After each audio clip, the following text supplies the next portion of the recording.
afternoon, everybody. Thank you for coming. I'm David Stewart, one of the board members here at Virginia HIMSS, and welcome.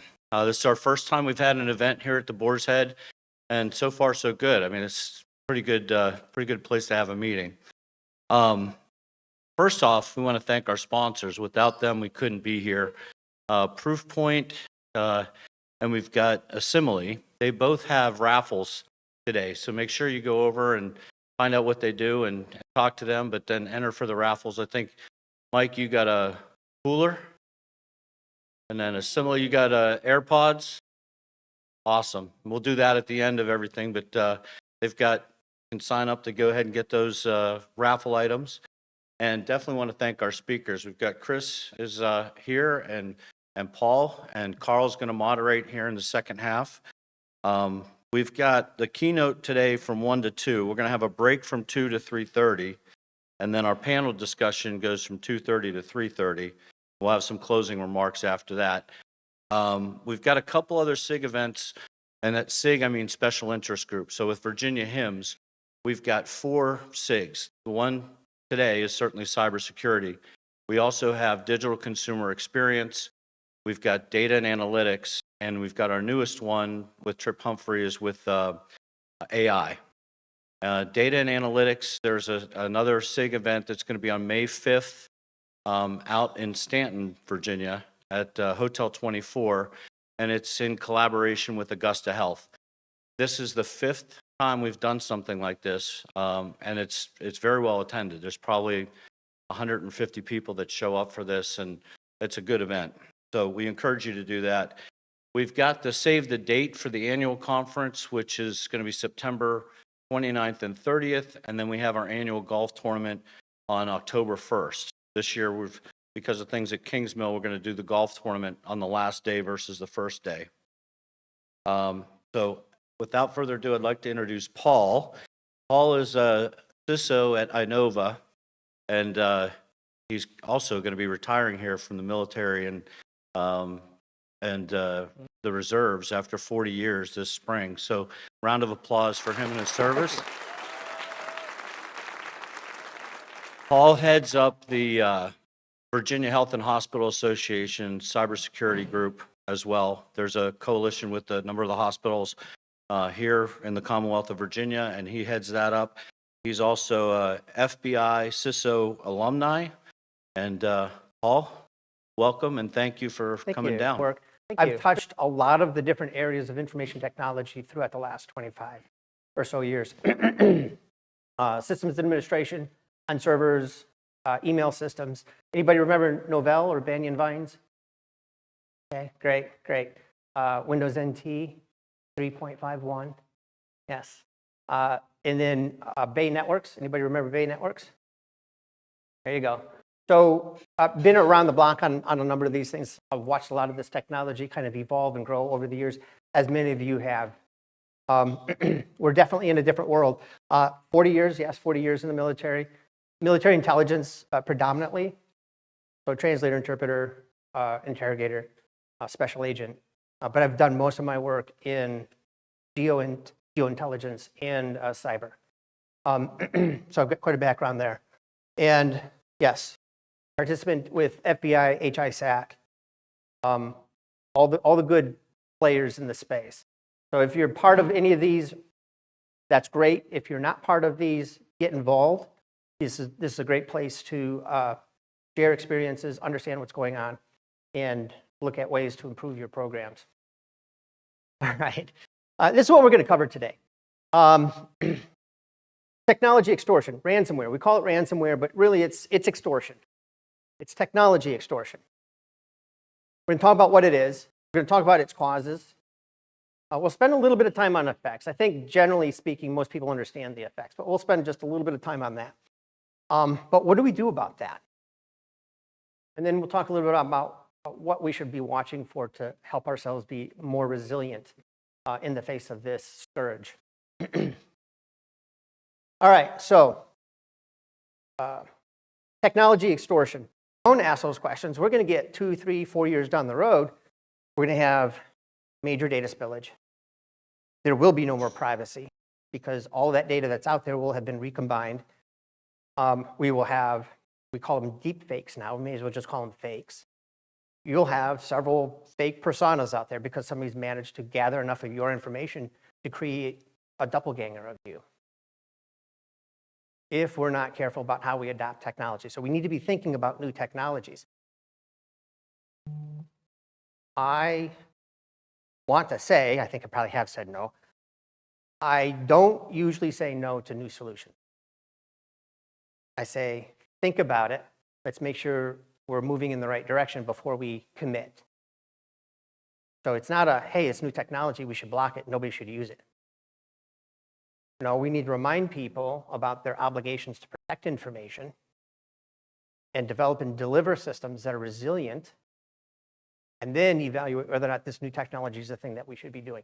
So pause, rush to new technology without thinking about the impacts, secondary and tertiary effects.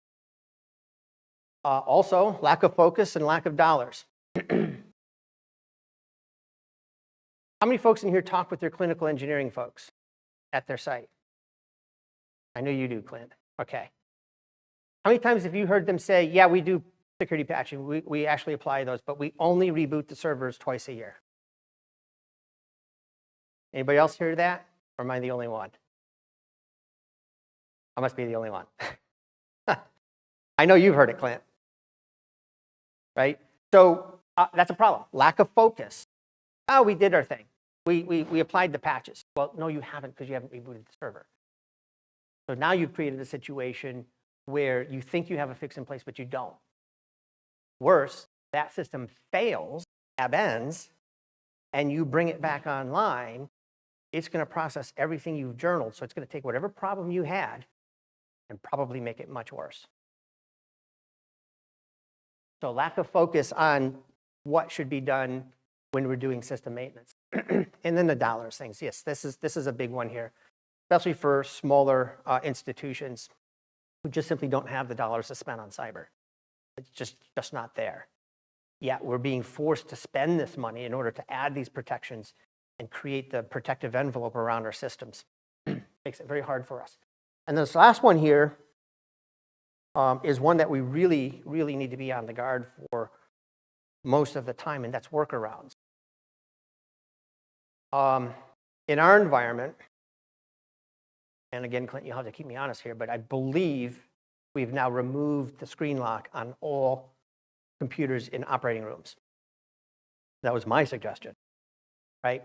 So early on, we had these screen locks in place. Every 15 minutes, the screen will lock unless you actually touch the keyboard.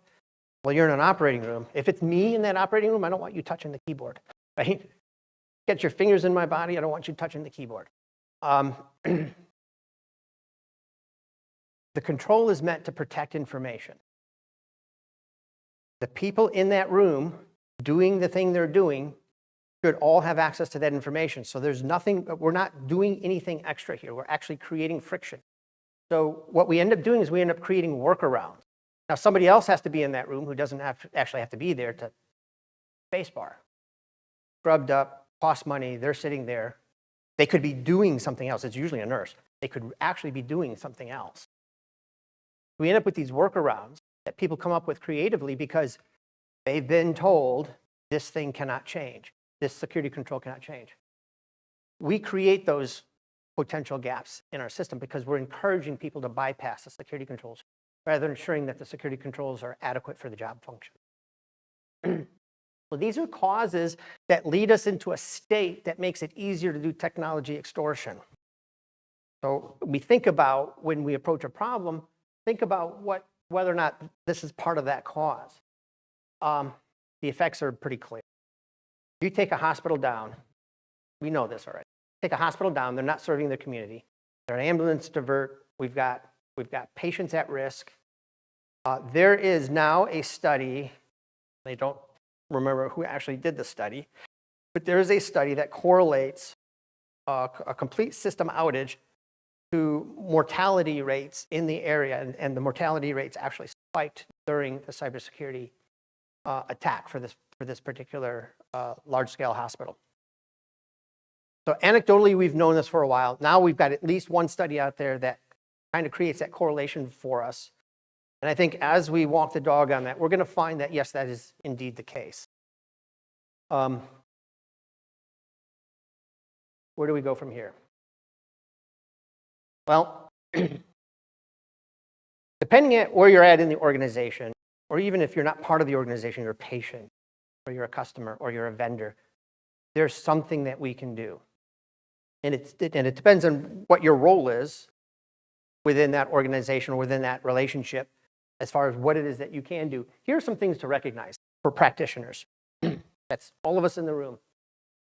We need to recognize why attacking U.S. healthcare sector or healthcare sector, period, is so attractive. What makes it attractive?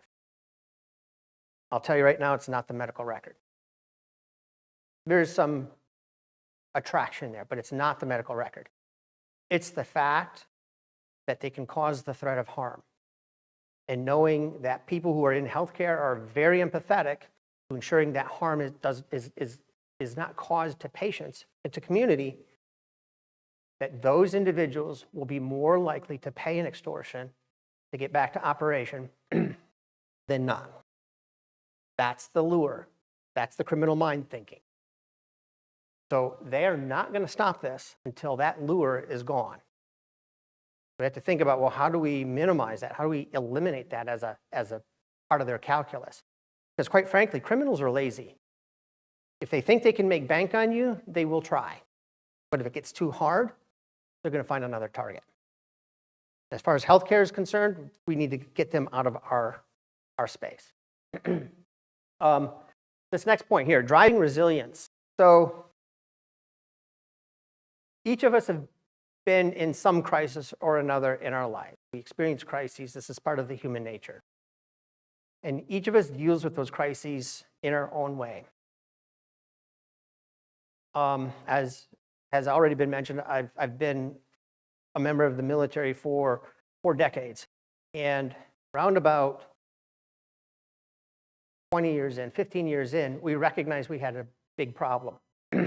Suicide rates were off the charts and getting worse. We recognized that while we were really good at building basic soldiers, shoot, move, communicate, do your mission, get your job done, focus, we were not really good at recognizing stress and dealing with situations where somebody might be at risk. So when we start talking about resiliency, this is the kind of mindset that I think would be good within the health sector for folks to begin to adopt. Is thinking about other. Yes, think about self, but also think about other. And make sure you're communicating with folks who might, as we lead up to crisis or might be in crisis, are having trouble dealing with that. Your team is important. That's your first team. You look around at the people that you talk to every day. That's your first team. Be tight with your first team and share your experiences. This is really particularly important when it comes to being ready to deal with ransomware events. My first team I've got them on speed dial. The group chat, I've got them on speed dial.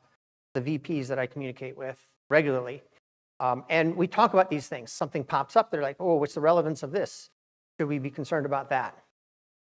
That's good dialogue to have. So at the operations level, whether you're a PM or an integrator or an operator, a sysadmin, knowing who your first team is and communicating with that first team is important so that you understand, A, the state of the environment you're operating in, the system you care about, the data that you're transferring, the project that you're running, and B, you're aware of effects that are beyond your control that may cause adverse effects in your sphere of influence. So it's important to have that team resiliency to be able to talk back and forth. And organizationally, when we talk about resilience, that gets a little bit larger, a little bit more broad, because we should be looking at that point, the design of our processes and the design of our systems. Most systems bought for clinical use have almost zero resiliency. Think about that for a minute. Most systems that we go and buy will exist on 1 or 2 servers, might have a database server, has a bunch of clients. We have to install that client on a bunch of machines. And that's the system. the expectation from the practitioner's perspective, the clinician, the physician, is that it's always there. It's like electricity. You just turn it on, it's always there. The reality is we are far from that because the basic design doesn't allow for that resiliency. You have to take it down for maintenance. You have to take it down for upgrades. You just have to. When you talk with your clinical engineering folks, it's the same thing. You have to take these down. They're not designed to be up all the time. We have to be honest with our business partners and our clinical partners. If you truly need this to be available 24/7, we have to design for 24/7. It's going to cost more money, but if that's truly what you need, then that's what you need. We got to stop pretending that we're there, because we're not. This next one here is actually pretty important. Fast recoverability. And I don't mean 72 hours. I mean in like hours. Minutes is better. Again, this gets back to building resilient systems. So not only is the system able to stay up and running, but if it has to go down, it bounces back fast. When we start thinking about acquiring new systems, one of the things we should be asking, we got a lot of vendors in the room, but one of the things we should be asking you is, well, how fast can we get back from zero? Like everything goes blank. How fast can we get back to operations? That's important. And why is that important? Well, because not everything comes up at the same time. There are dependencies that have to happen before the one thing that you're selling us has to come up, right? So think about Active Directory, think about the hub switches and routers, think about the DNS servers, the DHCP servers, right? There's a lot of stuff there. And every one of those takes a chunk of time. If we're going to restore in under 4 hours, is a good target to have, then your thing needs to take like a sliver of that. Whole things need to take a sliver of that. So we should be thinking about that when we talk about fast recoverability. And why fast recoverability? Well, we take the most valuable chip off the table for extortionists. The reason they're extorting us is because it takes us, 8, 16, 24 weeks to get back to operations. Sure, we'll get pieces of it up and operating within 72 hours, some within a couple weeks. And eventually we'll get back to what we call the new normal, because some things we're not going to be able to bring back, right? That's why extortion happens.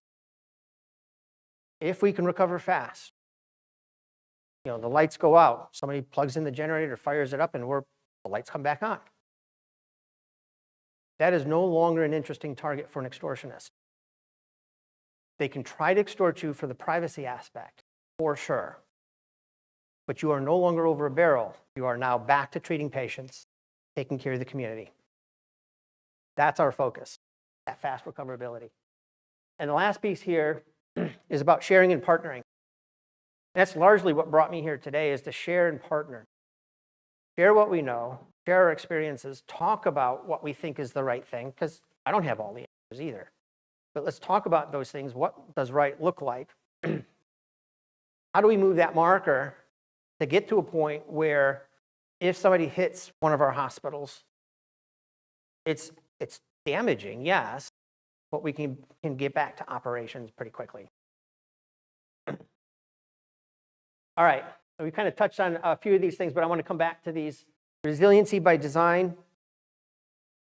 Whatever system we intend to allow to operate in our environment, we've got to ask these basic questions. How much downtime can you afford in your business or clinical process? You will always hear back 0. Got to be up all the time. Okay, requirement. This thing you want to get now needs to have 24/7 survivability. What does that look like? When our physicians and our clinicians get sticker shock at what that costs, we can now have a meaningful conversation about where is this really at? Because the other part of resiliency that I actually didn't touch on, but I'll bring it up here, the other part of resiliency is in the clinical care model, what is the resiliency plan for when the things you rely on are not going to be available? certain key supplies that you expect to have available to do surgeries aren't available. Are you going to be able to source something else and continue with surgeries? Because I know they think about that. So if the EMR becomes unavailable, have you collected enough information to continue the operation without having the EMR online while you're doing the surgery? Well, we have to change our workflows. We have to think differently about this. Yes, you do. You have to think in terms of resiliency. What's going to happen if during the surgery the lights go out? There's a protocol for that. You should have a protocol for that. Same thing for technology. So we talk about resiliency by design. It's in our clinical and business processes as well. We go through these exercises. We're actually getting ready to do one at INOVA for our executives to walk them through a decision exercise, ransomware decision exercise. An element that always comes up is, how are we going to pay our employees? People don't work if they don't get paid. No matter how big their heart is, they still have to get paid. Well, the answer usually comes back to, well, we'll just process the last payroll and we'll figure it out later. Well, that means some people will get paid more. They'll be happy about that. And some people are going to get paid less. They're not going to be happy about that. That's going to create a dynamic that you really don't want to deal with in the middle of a crisis, but it's going to happen. Instead of relying on, we'll just run the last payroll, why don't we come up with an alternate system to do payroll? What does that look like? And how fast can we turn that on in the middle of a crisis? That's the conversation that we need to have in terms of resiliency, business resiliency. And we are having, at our hospital, we're having it, or our health system. Shared liability for cyber disruption. This one, you vendors in the room won't like this one.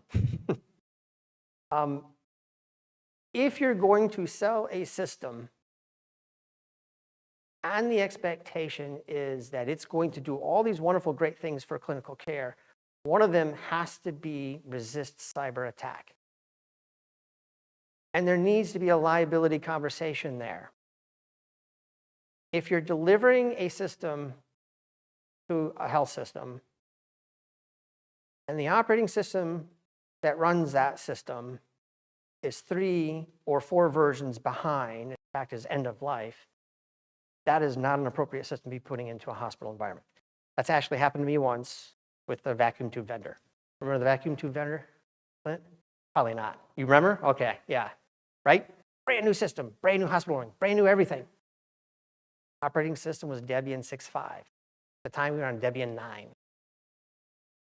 That's a problem. There's got to be some understanding, some liability, some accountability in terms of this system is solid.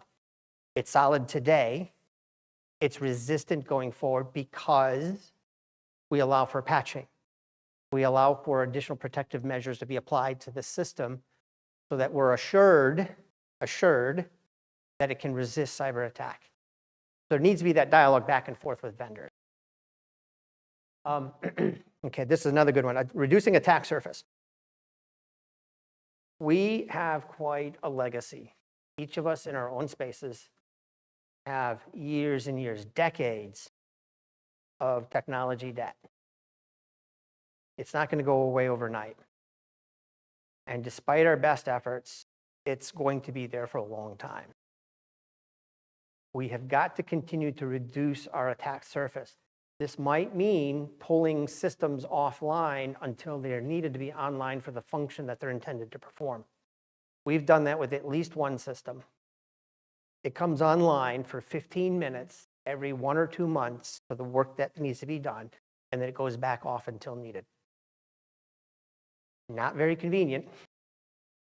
Actually, it's quite a pain in the butt because the clinician has to put in a request to have a bunch of stuff turned on to be able to do the thing for 15 minutes, and then it all comes back down. Not ideal, but those are the kind of things we need to engage on. Why? Because the amount of information that's sitting in that particular system create a really bad day for INOVA. And I'm sure each of you have situations like that in your environment. And lastly, redundancy, not just within systems, but within processes. I touched on this a little bit with payroll. How are you going to do payroll differently going forward, because the idea that you're just going to drop the paper, probably not going to work. How are you going to maintain integrity in that paper process? Who's validating the paper? Where's the paper going to get stored? Who's going to reconcile the paper? The same problem, by the way, with medical records. It's all the time. We talk about downtime procedures. We're going to paper. Great. How long can you do that for? 72 hours. Oh, all right. Well, the system's not coming back for 8 weeks. What are you going to do now? No. System's got to come back. You got to bring it back. System's not coming back for 8 weeks. What are you going to do? You need to now figure out how you're managing all this paper and how all this paper is going to turn into digits later and get back into the system. The conversation I'm having with leaders is, what about an alternate EMR? It doesn't have to be the Epic or the Oracle Health behemoth that we always run. But what about for the basic things like collecting blood pressure and monitoring health? So we can at least ensure that we're collecting that in digits and then can push that into the main system later. What about that? Because paper isn't it. In fact, when we run through the exercise, the question I always ask is, where are you storing the paper? Where is it going? Because I already know every hospital's given up that space so they can do clinical care. There is no space for paper. What are you going to do?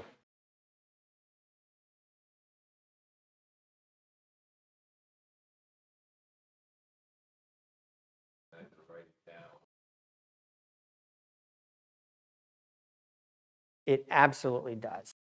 You've now taken what you could do in the computer and have reasonable controls and reasonable expectation of not just security, but privacy controls, and you've just moved to the physical world.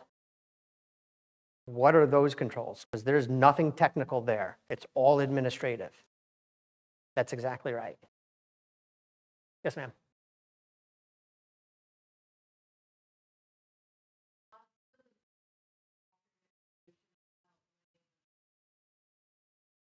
Great question. So the question is, does the cost of having an alternate solution outweigh having that solution in the first place? That's actually a great question. That's part of the risk analysis that we need to perform when we're going through the exercise. And this is the thing Office of Civil Rights is looking for actually in their rewrite when they talk about more stringent analysis. So if, as an organization, we look at introducing a secondary EMR, and it's going to cost us, I don't know, $25 million more a year, we might not be able to do that. We just might not be able to do that. But going through the analysis, documenting the fact that we went through that analysis, helps us from a regulatory perspective. It still doesn't help us from a resiliency by design perspective. We're still a target, and we're probably still going to get hit. But at least we've gone through that due care and analyzed whether or not this is a reasonable course of action. One of the things that we should do during that analysis is understand, well, what's the minimum viable way of doing this? So forget all the bells and whistles. What's the minimum viable thing that we need to preserve? So that instead of dealing with rooms full of paper on recovery, we're dealing with digital inputs back into the EMR. Great question. That brings us to questions and answers. Anybody else have any more questions? Yes.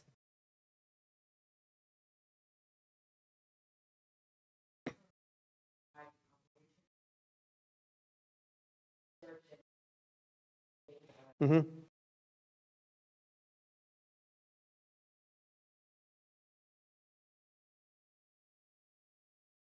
I love it. Why don't we have that? I ask that question all the time. There are caveats we need to pay attention to, but you're on the right track. Why do we require somebody to enter a password to unlock a screen? We don't need to. There are other ways to do that. Facial recognition is one of them. How many folks here have an iPhone? Probably, okay, most. Do you use Face ID? Okay, well, I'm a recent convert, but I used to use Android. But you use Face ID, right? It's great. You pop the phone up, it recognizes who you are, and it gives you access to all your stuff. We should be doing that, absolutely. And we at INOVA are actually looking at doing something like that.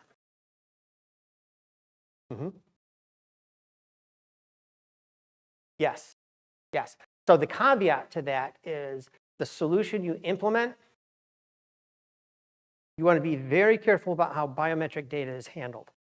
Because if there's any data you don't want to lose control of, it's biometric data.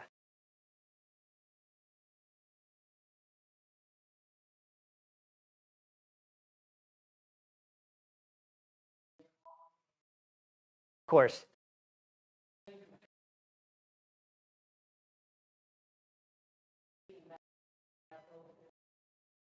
Sure. It's a fair question. So what do you do in the situation where folks are resistant to, say, using biometric collection? Well, we need to provide an alternate means. And that's part of the design. That's part of making our design resilient.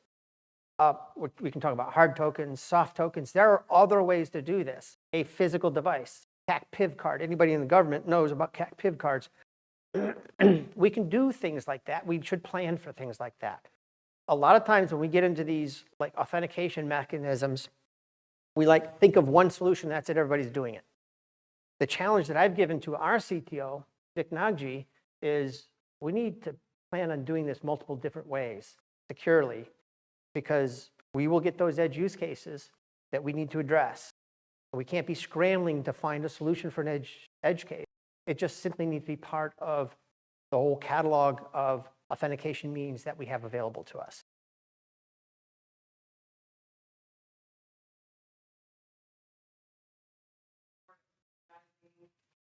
Yes, it does. Yes, it does. Yes, it does. So in my mind, standardization does not mean using a single solution to do a function. Standardization is the agreement that certain key aspects of a solution will be followed. You might have multiple solutions delivering it, but they need to meet certain criteria, and that's where the standards come in, and that is what is compliant with the policy. It's not a, you must use this system. In an organization trying to get its feet grounded might start with a, we only use this one way because we spent the time to make sure this one way works, but we're not done. We know that we have to mature and get to a place where we can meet our customers and our patients where they're at.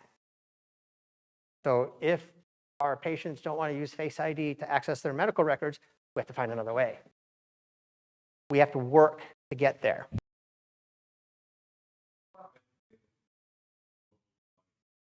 Isn't that an inherent risk in itself? Or universal biometric stored on the phone? Different combination. Yeah. Yeah. So the question is, I'm paraphrasing here, Clint, so if I don't get it right, correct me. The question here is, isn't the storage of biometric information on your personal device, your phone, inherently at risk? I would submit that wherever that information is stored is inherently at risk. What you, as the owner of the device, have to decide is whether or not the security controls around that rise to the level that make you comfortable putting your biometric data there.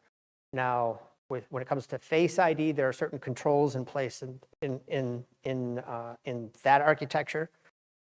Nowadays, within computers, you have the TPM chip that's intended to create a degree of assurances that information stored in that is essentially one way, that it cannot be taken back out. So this is part of the new lexicon that we as consumers have to learn, by the way. This is part of the society change for us to understand, well, what does secure really mean?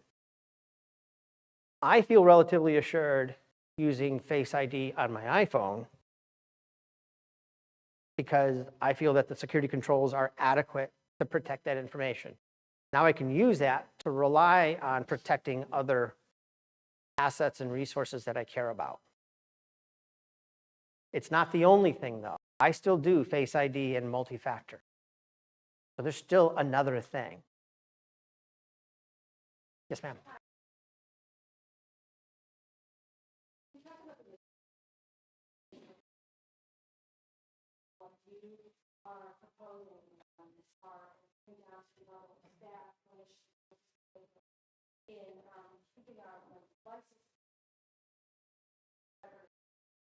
Mhm.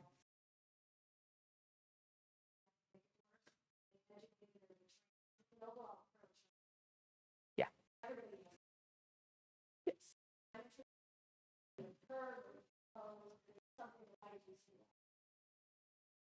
Yeah, so you're talking about the devices the company has purchased to use?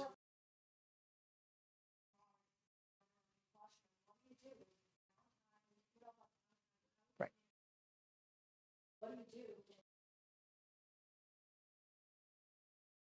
That's exactly right. So this is part of the incident response protocol, right?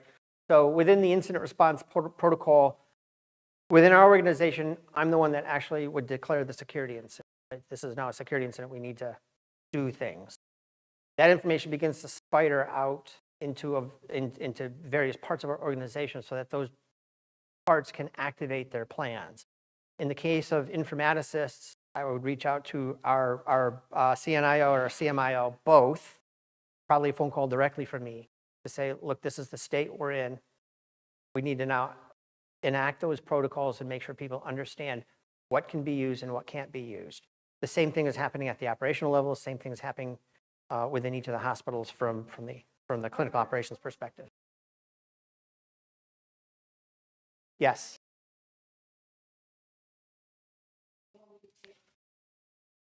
Yes. And I think this is an area where all of us, including our organization, can do better in terms of running these kind of exercises during the day.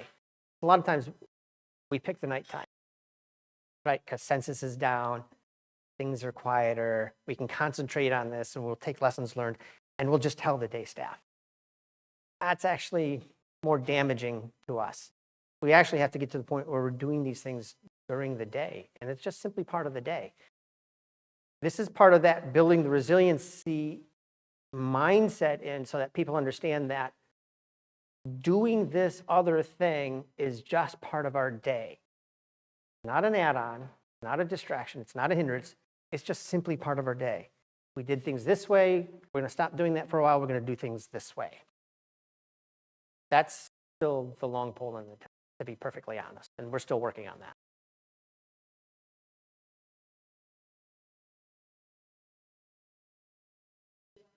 That's the other one.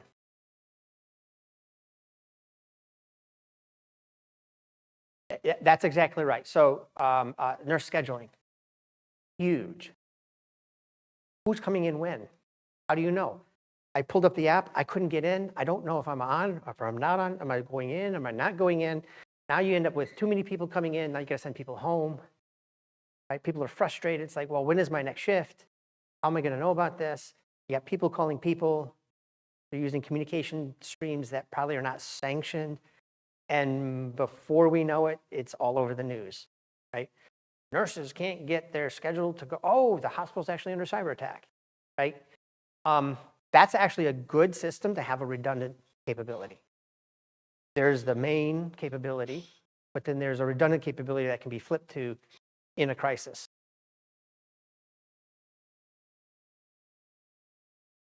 Reminds me of the Cronus. Remember the Cronus attack? Yes.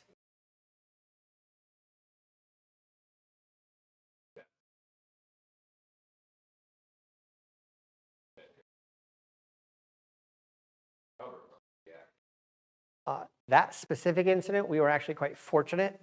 But I was part of another incident that involved Nuance, working at a different organization. We were a Nuance customer, and Nuance essentially called us and said, you're going to have to find somebody else because we're sorry, but it's going to take us a while to come back. We didn't have that somebody else, so we were scrambling. We learned a big lesson then that those very critical things, we should probably have a backup plan for that. That means an already signed contract retainer available so that we can reach out and say, all right, we're here. We now have to go this other route. And that's something that I don't think we as an industry have fully embraced. Change healthcare last year, right? Same thing. And we have some regulations in place that actually inhibit that kind of thing. So we have to address that as well. But identifying these pinch points in our processes, not just within our organization, but within the ecosystem, is absolutely critical to getting to a resilient posture. When, being optimistic, when we get there, we should see that extortion begins to fade away. It begins to lose its lure at that point. How are we doing on time?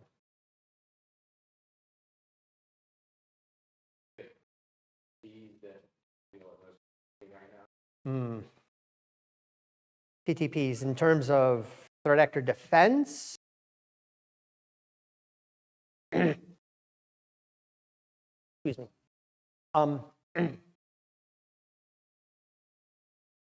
Threat actors are, if nothing else, resilient themselves. They're very attracted to the amount of money that can be gained, and it's millions of dollars at this point. The TTP that is the hardest to deal with, the one we should have anticipated, is probably the social engineering aspect. Targeting the human. So yes, still targeting technology, still targeting weaknesses in our processes.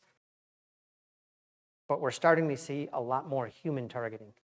And what I mean by human targeting is building dossiers, so, okay, from counterintelligence, spotting and assessing, building a dossier on a group of people that work for an organization, understand what their processes are, how do they work, who are their contacts, and then engineering a social ruse to get them to perform an action that allows the threat actor to take advantage of the organization. That's a real thing. And we're going to see more and more of that. So there's good and bad about that. The bad is we're going to see more and more about that, and we need to be educating our folks to be thinking about anything that looks strange and weird, you should question. Anything that deviates from your set processes for really sensitive things, you should question. The silver lining there is the fact that threat actors are having to think that far into it and having to entertain those kind of TTPs means that we're getting things right in other spaces. System hardening is getting better. Yes, we still have weaknesses. We still have 0 days. We still have those kind of challenges, but it's getting better. Response on digital environments is getting better. In our environment, we've gotten it down to 4 minutes, which I'm really happy about. But as we get better in those spaces, the threat actor is simply going to move their targeting elsewhere. I think after social engineering, the next thing will be insider threat. We've already seen some dark web postings that says, hey, 2 clicks, $20,000. No questions asked. 2 clicks, $20,000. We'll send it to you in Bitcoin. You do whatever you want with it.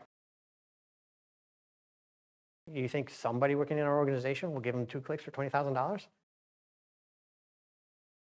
Yeah. Yes.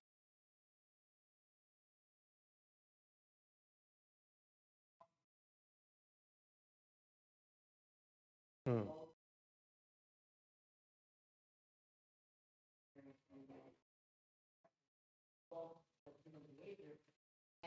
the second one, when we think about the user entity behavior analytics, they can use and learn about behavior. Yes.